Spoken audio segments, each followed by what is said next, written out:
दोस्तों 6 फेब 2023 ये वो दिन है जिस दिन सीरिया और टर्की में 7.8 मैग्नीट्यूड का भूकंप आया था, जिसमें 50,000 से ज्यादा लोगों ने अपनी जान गंवाई थी और लाखों लोग इंजर्ड भी हुए थे। तो दोस्तों भूकंप आखिरकार क्यों आते हैं और उसे प्रिडिक्ट करना इतना मुश्किल क्यों है और क्या भूकंप इस साल ज्यादा मात्रा में आ रहे हैं? तो दोस्तों हम इन सभी चीजों के बारे में विस्तार से बात तो करेंगे ही, और हमें इसके बारे में जानने से पहले इस एक व्यक्ति के बारे में जरूर जान लेना चाहिए। तो दोस्तों ये है फ्रैंक हुगर बीट्स, जिन्होंने टर्की सीरिया भूकंप को 3 दिन पहले ही प्रिडिक्ट कर लिया था। जी हाँ, वही सीरिया टर्की अर्थक्वेक जिसमें 50,000 से ज्यादा लोगों ने अपनी जान गंवाई थी। तो दोस्तों दरअसल फ्रैंक हुगर बीट्स एक डच रिसर्चर और सिस्मोलॉजिस्ट है और ये एक वेबसाइट रन करते हैं जिसमें ये सन और मून के अलाइनमेंट के थ्रू अर्थ पर आने वाले अर्थक्वेक और वोल्केनिक एक्टिविटीज को प्रिडिक्ट करते हैं। और ये व्यक्ति सुर्खियों में तब आए जब वाकई इनकी प्रिडिक्शन के अनुसार सीरिया और टर्की में भूकंप आया, और फिर इस प्रिडिक्शन के बाद फेमस होने के बाद उन्होंने एक और प्रिडिक्शन करी कि एक काफी बड़ा भूकंप अफगानिस्तान में ओरिजिन होएगा, जो कि अफगानिस्तान के साथ साथ भारत और पाकिस्तान को भी अफेक्ट करेगा। तो दोस्तों इसके बारे में और जानने से पहले हमें ये जानना चाहिए कि आखिरकार भूकंप आते ही क्यों है। तो दोस्तों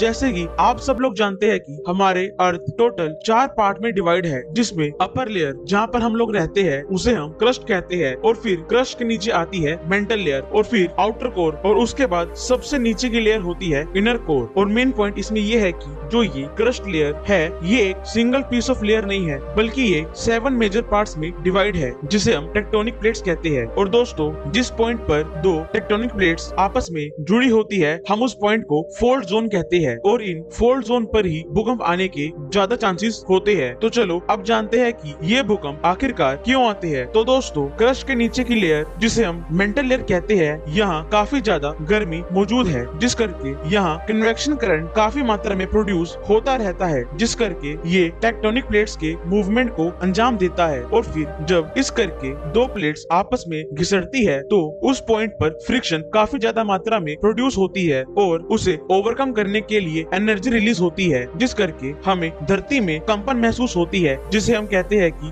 भूकंप या फिर अर्थक्वेक आ गया है। तो दोस्तों अगर हम रेनफॉल को प्रिडिक्ट कर सकते हैं, यहाँ तक कि हम तूफान को भी प्रिडिक्ट कर सकते हैं, तो इस अर्थक्वेक को प्रिडिक्ट करना इतना मुश्किल क्यों है? तो दोस्तों आपने ये तो सुना ही होगा कि डॉग्स अर्थक्वेक को प्रिडिक्ट कर सकते हैं, तो क्या ये बात सच है? तो दोस्तों इसका जवाब है हाँ। असल में डॉग्स की कुछ प्रजाति है जो कि अर्थक्वेक को प्रिडिक्ट कर सकती है, पर हम मनुष्य उनके इमोशन को अच्छे से जान नहीं सकते कि वो सैड फील कर रहा है उस करके अजीब महसूस कर रहा है, या फिर अर्थक्वेक आने वाला है उस करके वियर्ड बिहेव कर रहा है। और दोस्तों इसमें हम एक मेन पॉइंट को डिस्कस करना भूल गए हैं, जो कि है कि क्रस्ट की निचली लेयर होती है जहाँ पर अर्थक्वेक ओरिजिन होता है, उससे हम हाइपोसेंटर कहते हैं। और अगर हम हाइपोसेंटर से सीधा सरफेस की तरफ जाए तो हम उस पॉइंट को एपिसेंटर कहते हैं। और ये हाइपोसेंटर से अर्थक्वेक आने से जो एनर्जी रिलीज होती है वो सिस्मिक वेव के थ्रू ट्रेवल करती है, और ये सिस्मिक वेव मेनली 2 पार्ट्स में डिवाइड है, जो कि है बॉडी वेव और सरफेस वेव, जिसमें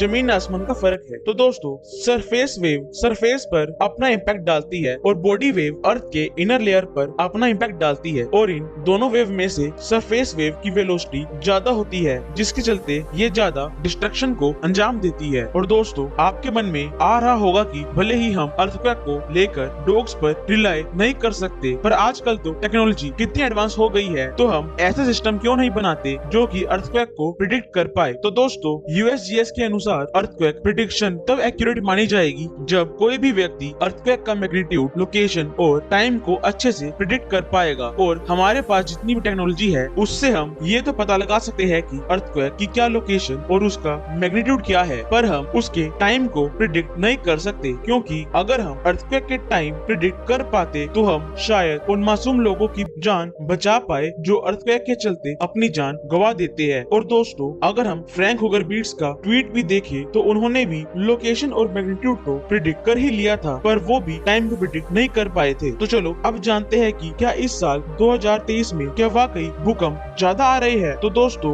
नेशनल अर्थक्वेक इंफॉर्मेशन सेंटर के अनुसार हर साल 20,000 अर्थक्वेक आते हैं, जिसका मतलब है कि हर दिन 55 अर्थक्वेक आते हैं। और 1900 के बाद के डेटा के अनुसार हर साल 16 मेजर अर्थक्वेक आते हैं, जिसमें 15 7.0 से लेकर 7.9 मैग्नीट्यूड के होते हैं और एक 8 या फिर उससे ज्यादा मैग्नीट्यूड का हो सकता है। और अभी तक एक साल में सबसे ज्यादा मेजर अर्थक्वेक 2010 में आए थे और उस साल 23 मेजर अर्थक्वेक आए थे, जिनके मैग्नीट्यूड 7.0 से ज्यादा था। तो अगर हम इस साल की बात करें तो वैसे तो अर्थक्वेक नॉर्मल रेट से ही आ रहे हैं, लेकिन हमें ज्यादा इसलिए लग रहे हैं क्योंकि इस बार ज्यादा भूकंप पॉपुलेटेड एरिया में आ रहे हैं, जिस करके हमें उन एरियाज में ज्यादा डिस्ट्रक्शन देखने को मिलती है। और साथ में हमारी टेक्नोलॉजी भी इतनी एडवांस हो गई है कि अर्थक्वेक की न्यूज हमारे तक आसानी से पहुंच जाती है, जिस करके हमें लगता है कि इस साल अर्थक्वेक कुछ ज्यादा ही आ रहे हैं, जबकि वो उतनी ही मात्रा में आ रहे हैं जितना वो हर साल आते हैं। और अगर जियोलॉजिस्ट की मानी जाए तो अभी एक बड़ा अर्थक्वेक पेंडिंग है, जो कि हिमालयस में प्रिडिक्ट किया गया है,